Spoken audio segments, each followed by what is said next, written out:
Terima kasih pemirsa, Anda masih bersama kami dalam program Enus Jabar. Anda masih ditemani saya Irfan Budiawan dan kita masih berbincang bersama Ketua Komisi D DPRD Kota Bandung, Bapak Haji Iman Lestariono, SSI atau biasa dipanggil Kang Iman.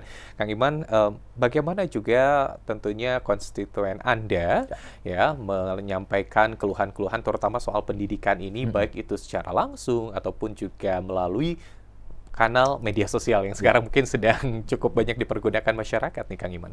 Ya, sekarang di era digital kita tidak bisa memandang segalanya dengan kacamata kuda gitu ya, lurus saja ke belakang gitu. Kita harus membuka semua kanal agar tidak ada kendala dari komunikasi dari masyarakat kepada kita. Toh sebagai anggota DPRD juga tidak mungkin stay 24 jam ya di kantor atau di masyarakat, pasti kita dinamis. Nah, tentu saya juga buka call center Kang Iman gitu ya untuk menerima curhatan dari masyarakat. Yang paling banyak urusan pendidikan dan kesehatan memang ya gitu. Ya, terkhusus pendidikan yang paling rame biasanya pas PPDB gitu ya. Pas PPDB marah riweuh lah pokoknya mah gitu ya. Nah, kemudian yang sekarang ya berita yang terkait dengan beberapa sekolah, karena ini memasuki musim hujan ini, ada beberapa sekolah juga yang diindikasikan bisa terendam gitu ya itu. Kemudian juga ada sekolah yang memang sudah dalam posisi rusak menengah atau berat. Ini kalau menunggu anggaran perubahan ini kan baru ketok palunya, ya baru eksekusinya bulan November ini kurang lebih ya gitu. Dan itu tidak mungkin memperbaiki gedung sekolah yang dalam kondisi rusak berat karena perlu lelang. Kalau untuk renov kecil mungkin. Nah, artinya mereka harus nunggu lagi tahun depan. Nah, ini saat ini sedang pembahasan APBD murni, saya pastikan dikawal ya mana yang menjadi hal yang menjadi darurat itu harus disegerakan, dan saya juga pastikan kepada eksekutif ya wali kota bab ini jangan kelewat gitu ya. Apalagi kalau kayak kasus di SD 26 itu kalau memungkinkan ada skema sewa sementara sebelum mendapatkan sekolah alternatif atau sekolah yang di SDN 200 itu. Oke, jangan sampai kegiatan belajar mengajar KBM ini terganggu dengan persoalan-persoalan teknis ya seperti itu. Baik. Dan di sisi lain juga tadi kalau menyinggung soal penerimaan peserta didik baru. Nah, melihat di tahun 2024 ini bagaimana penerapannya, apalagi kita ketahui untuk Kota Bandung ini hanya mempunyai wewenang itu adalah tingkat SMP dan juga SD. Sementara keluhan bahkan sehingga tingkat SMA. Nah, ini bagaimana juga rekan-rekan DPRD menerima keluhan dan juga tentunya mendorong rekan-rekan legislatif, dan bagaimana komunikasi dengan Pemprov seperti itu. Ya, ini banyak yang tidak dipahami oleh masyarakat Kota Bandung. Ya, memandang karena sekolahnya di Bandung, baik itu SD, SMP, SMA, seolah-olah ya wali kota Bandung yang bertanggung jawab gitu, anggota DPRD Kota Bandung. Makanya kita suka bilang anggota DPRD tingkat kota kabupaten itu ya ujung tombak ya ujung tombok gitu ya. Karena masyarakat nggak tahu kan gitu ya bahwa kewenangan tadi berbeda ya. Ada yang kewenangan kami SD SMP jelas gitu ya. SMA SMK kewenangan provinsi, tapi seringkali SA dari provinsi juga melempar bola panas gitu ya ke kami. Sampai salah satu kebijakan di Kota Bandung itu kita pernah menganggarkan RMP untuk SMA SMK, rawan melanjutkan pendidikan. Kenapa? Kami peduli gitu ya, jangan sampai anak-anak Kota Bandung yang sekolah di SMA SMK, dia KTP Kota Bandung, walaupun secara kewenangan bukan kewenangan kota, lalu mereka harus berhenti sekolahnya gara-gara tidak mampu kan gitu ya.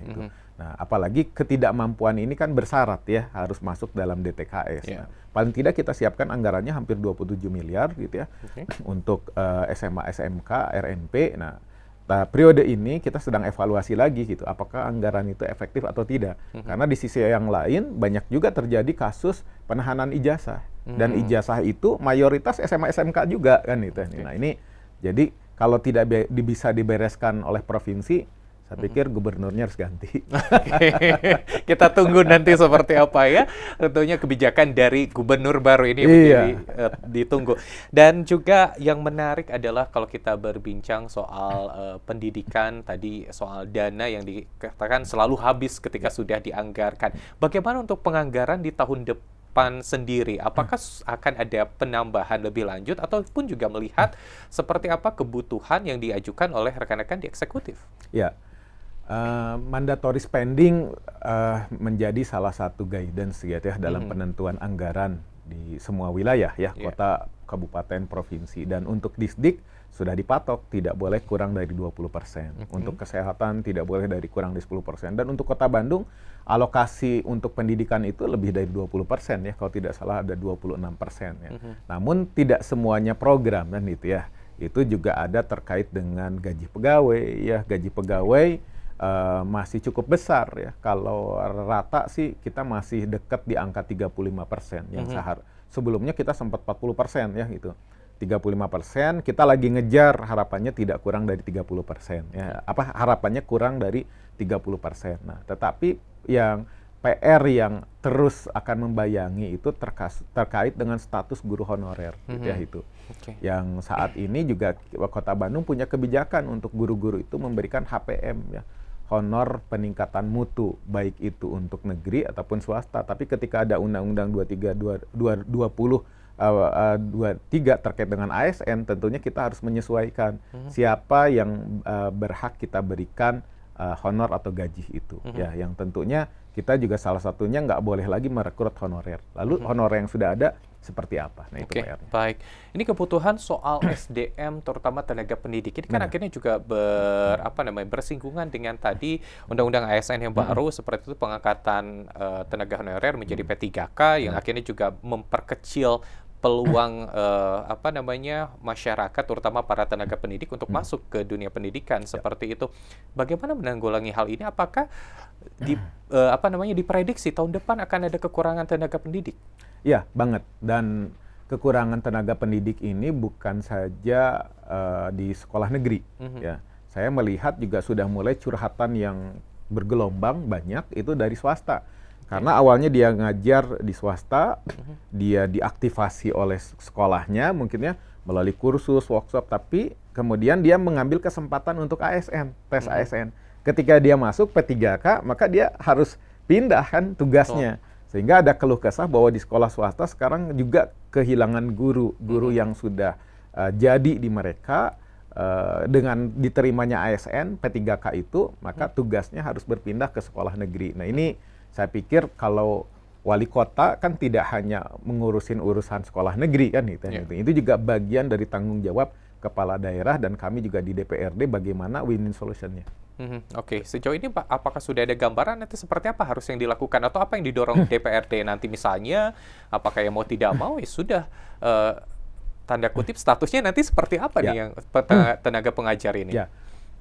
Kita harus melihat dulu payung hukumnya ya, itu yang harus menjadi rujukan kita, karena kita nggak mungkin nabrak-nabrak gitu ya aturan di atas gitu ya, sembari kita berharap juga nih komunikasi dengan provinsi ataupun juga pusat terutama secara politis kepada DPR dan DPR RI, begini loh kenyataannya di wilayah kan gitu ya, proses PBDB yang zonasi juga ternyata tidak semua ideal gitu setiap wilayah, kemudian juga dengan adanya undang-undang ASN yang baru kan gitu ya itu. Nah, kita mendorong agar pihak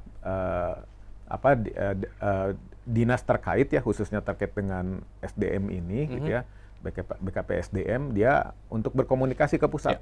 Bagaimana status guru-guru honorer ini gitu ya. Sebagian kalau untuk honor-honor kerja di dinas yang lain ada istilah outsourcing, tapi masa guru kan gitu ya gitu. Nah, ini juga kan makanya ini kita belum masih terus digali sebelum terlambat nih pada APBD 2025 kita mau ngapain. Baik, menunggu seperti apa nanti payung hukumnya. Dan menarik juga kita akan membahas terkait kesejahteraan para tenaga pendidik itu sendiri ya. Kita akan bahas setelah jeda pemirsa, tetaplah bersama kami dalam program iNews Jabar.